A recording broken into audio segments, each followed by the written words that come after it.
ሰሞኑን ሶሻል ሚዲያ ላይ ጴንጤ አይደለሁም ይላል። እኔ ጴንጥጥ ያልኩ ጴንጤ ነው። ጴንጤ የሚለው ስም ለስድብ የወጣው ወይት እንደሆነ ታውቃላችሁ? በ1959 ደብረ ዘይት የሙሉ ወንጌል አገልጋዮች አሁን አንዳንዶቹ በሕይወት የሉም ተቀጥቅጠው ሐይቅ ዳር የተጣሉበት ጊዜ ነበር። አየር ወለድ ውስጥ አየር ኃይል ውስጥ ሪቫይቫል ስለተነሳ መንግስትም ተደናግጦ ነበር። የጠንቋዮችና የቡና ቤት ባለቤቶች አድመው ቅጥቅጥ አረጉ እና አዲስ ዘመን እንደዚህ ብሎ ጻፈ። የደብረ ዘይት ህዝብ ተቆጣ፣ ልጆቹንም ቀጣቸው ብሎ ጻፈ። ልጆቹን ቀጣ። ከዛ ጴንጤ የሚለው ስድብ ነበር። ስለዚህ ማሸማቀቂያ ድሮ ምን ይሉናል? ጴ ይላሉ። እኔ ተማሪ ሆኜ ሃይስኩል ጴ ሲሉኝ ጴንጤቆስጤ ነኝ እላቸዋለሁ። ያን ጊዜ ጴንጤቆስጤ ነኝ አይባልም፣ ትክዳላችሁ። ለምን ትታስራላችሁ? ስለዚህ አንድ ጊዜ እኔ ተበሳጨው። ሰው ይፈራና ጻፍኩ። ከጀርባዬ ላይ ጽፌ ጴንጤቆስጤ ነኝ ብዬ መሄድ ስጀምር አንተ ሰውዬ ልታስፈጅ ነው እንዴ? የኢትዮጵያን ቤተክርስቲያን ከእንቅልፍ 2% አልነበሩም ወንጌላውያን በኢትዮጵያ ውስጥ። የታሪክ መጽሐፍት ብዙ አሉ፣ ጻፉ። ነጮችም የጻፉት ስላለ አንብቡ። የኢትዮጵያን ቤተክርስቲያን የቁጥር እድገት፣ የአይነት ለውጥ፣ የቅድስና ፓወር የሰጠው የፔንቴኮስታል ሙቭመንት ነው። የሐሰት መምህራን እንዳሉ ሆነው ነገር ግን ዛሬ እውነተኛውን ወንጌል በመንፈስ ቅዱሳዊ መስበካችን መቀጠል አለበት።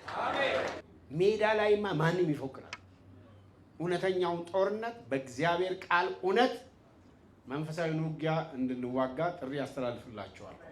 ለእውነት ቁሙ፣ እውነትን ተናገሩ፣ እውነትን ስበኩ፣ ሐሰተኛ ህይወት አትኑሩ። ስለዚህ እውነት ስንሰብክ በእውነት ስንኖር እውነተኛ ህይወትን መኖር አለብን። ንጽህናን፣ ቅድስናን ማጉላት አለብን። ኃጢአትን፣ ተንኮልን፣ አታላይነትን፣ አጭበርባሪነትን፣ አስመሳይነትን ደግሞ መቃወም አለብን። ግልጽ አለ። የእግዚአብሔር ወገን ወደ እኔ ና እንዳለው ሙሴ ይመስለኛል አይደል? ኑ ወደዚህ። ዛሬ ቤልፌጎርን ከሚያመልኩት ተለይተን ፊንሐስ በቁጣ የእግዚአብሔር ህዝብ ከጥፋት እንዳዳነ እኛ አምላካችን እናመልካለን። እሱን የምታመልኩ ወደዚህ ኑ ማለት ይገባናል። ወንጌል ግን በቃል ብቻ አይደለም። ይሄ ዴድ የሆነ ቴዎሎጂ የምዕራቡን ቤተክርስቲያን ለግብረ ሶዶም አሳልፎ የሰጠ ቤተክርስቲያኖች እንዲዘጉ ያደረገ፣ አሮጊቶች ብቻ ሽማግሌዎች ብቻ እንዲቀሩ ያደረገ አጉል ይሄ ዝም ብሎ ወይ ከንቱም የለ ምናምን ፔንቴኮስቴ ቴዎሎጂ የለው። ማን ነው ያለው? ጎርደን ፊ ማን ነው? one of the 4 stars of the New Testament scholar የሚባለው ጴንጤ። ስለዚህ በራሳቸው በኢቫንጀሊካልሱ የታወቁ በሚባሉ ሴሚናሪ ገብተው ከፍተኛ ውጤት በማምጣት ተመርቀው በዓለም ላይ መጽሐፍትን የሚጽፉ ብዙ በደርዘን የሚቆጠሩ ጴንጤዎች አሉ። እኛ በልምምድም እናምናለን፣ በዶክትሪንም እናምናለን። ደረቅ ዶክትሪን ህይወት የማይለውጥ ጭንቅላት የሚያሳብጥ ፍቅር የጎደለው ቴዎሎጂ አንቀበልም።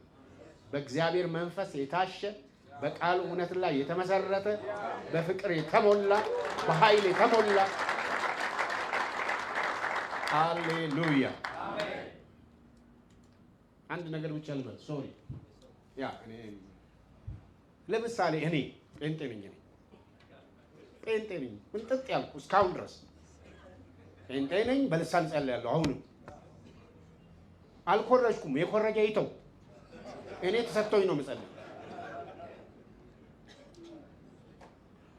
እና እኔ መንፈስ ቅዱስ ማለት መጀመሪያ እግዚአብሔር አሉ፣ ኢየሱስ አሉ፣ ሶስተኛ መንፈስ ቅዱስ ሲል ተበሳጨው። እንደው እኔ ተፈራ አንዳሮ የሚባል ልጅ እንግዲህ ተፈራ አንዳሮ የምን አካባቢ ስም እንደው ታውቃላችሁ?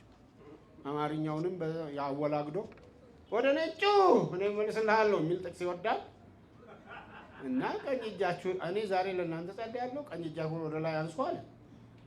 እኔ ተበሳጨው። እነዚህ ሰዎች እግዚአብሔር ይላል ኢየሱስ አሉ፣ አሁን ደግሞ ሶስተኛ ከየት አመጡ ብዬ ብስጭት አለ እና ግን እኔ ማንም እጁን አይጭንባችሁ፣ ቀኝ እጃችሁን አንሱ፣ ግራ እጃችሁን እንደዚህ አድርጉ፣ እጸልያለሁ፣ መንፈስ ቅዱስ ትሞላላችሁ አለ። እኔ ድሮ ከበሮ መታ ነበር ሞሊድ ምናምን። አንድ ባላዛር መታ፣ ሰው ሁሉ አጋንንት ሲወርድበት እኔን እምቢ አለ። ፈልጌ ነበር እምቢ አለኝ። ሰው ሁሉ እምቢ አለኝ። ሴትዮዋ እባብ ሁሉ ትጠራለች ስትበሳጭ። በፈሰፋ ኮታ ትላለች። እባብ ሰፈር ይወራል። ሲለማመኗት ትልካቸዋለች። ባለዛር ናት። የሚገርም ነገር ነው። እኔን እምቢ አለኝ። ከዛ ትዝ አለኝና እኔ ጅኒ እምቢ ብሎኛል አልወርድ ብሎ ይሄ ካለ ለምን አይወርድም ብዬ ቀንጄ ወደ ላይ አነሳ። ይሄኛው እንደዚህ አደረኩ። ተፈራ እንዳሮ የሚለው መንፈስ ቅዱስ የምትባል ካለ እኔ ላይ ውረድ ብዬ መጸለይ ጀመርኩ። ከተወሰነ ደቂቃ በኋላ ምን እንደሆንኩ አላወቅኩም። እምባዬ እንደ ጉድ ይፈሳል። እኔ ድሮ አላለቅስም፣ ስደበደብም አላለቅስም። ከዛ የሆነ ነገር ያናግረኛል። ከዛ ልቤን ደስ ብሎታል። ለመጀመሪያ ጊዜ አፍ አውጥቼ ጌታ ኢየሱስ አንተ ስለኔ ኃጢአት ሞታል ብዬ አለቀስኩ። ማን ነው ያስለቀሰኝ? ማን ነው ኢየሱስ ጌታ እንደሆነ የመሰከረ? የዛሬ 55 ዓመት from that very day on በመንፈስ ቅዱስ ከተሞላ በኋላ በአንድ ወር ነው የታሰርነው። ይገርመኛል። ከዛ ቀን ጀምሮ እስከ ዛሬ በልሳን እጸልያለሁ። ተቃጠሉ። ሃሌሉያ ማይ ጎድነስ። ጴንጤንን ጴንጤኮስታሎች ነን። ቴዎሎጂ አለን፣ ኤክስፒሪየንስም አለን። ልምምድ የሌለው ከኤክስፒሪየንስ የተፈታ ቴዎሎጂ ደረቅ ነው፣ ገዳይ። በብሉይ ኪዳን እግዚአብሔር የተጠቀመባቸው ሰዎች በሙሉ የእግዚአብሔር መንፈስ ላያቸው ላይ መጥቷል። በአዲስ ኪዳንማ ምን እንገራቸው? ስለዚህ በስጋ ኃይል በጭንቅላት ጡንቻ ምናምን ወንጌል መስበክ አይቻልም። በእግዚአብሔር ቃል በመንፈስ ቅዱስ ኃይል ድንቅ የሆኑ የፈውስ ስጦታዎች እስከ ዛሬ በሕይወት ያሉ ሰዎች አሉ፣ ከሞት ተርፎ። ከዛ አንዱ ለምሳሌ አሁን የኛ የህብረት ፕሬዚደንት የሆነ ወንድማችን ሐኪም ስንት ቀን ነው የሰጠው? ትሞታለህ ተብሎ ከሆስፒታል የተባረረ አሁንም በሕይወት ያለ አገልጋይ ሲጸልይለት ተፈወሰ። ፈውሱ ከሱ ጋር ቀርቷል። ደርዘን መጥራት እንችላለን። ስለዚህ እውነተኛ ጴንጤዎች ሰዎች ሲለፈልፉ ዝም አትበሏቸው። አጀንዳ እየፈለጉ ነው። ሐሰተኛ ሲቃወሙ እኛ አብረን ተቃውመናል። አሁን ወደኛ ስለመጡ አጀንዳቸውን እዛው ማቆም ይገባናል። በዚህ አጋጣሚ አማኑኤሎችም፣ ሙሉ ወንጌሎችም፣ ሕይወት ብርሃኖች፣ ገነቶች፣ ጴንጤንን የምትሉ ሁሉ ሌሎችም ካሪዝማቲኮች፣ ቃለ ሕይወትም አሁን ካሪዝማቲክ ነው፣ መካኒዝም ካሪዝማቲክ። ኢትዮጵያ ውስጥ ጴንጤ ያልሆነ ያልተነካ በመንፈስ ቅዱስ የማይናገር ልታገኝ አትችልም። ተስፋ ቁረጥ። እኛ ጴንጤዎች ነን። ሃሌሉያ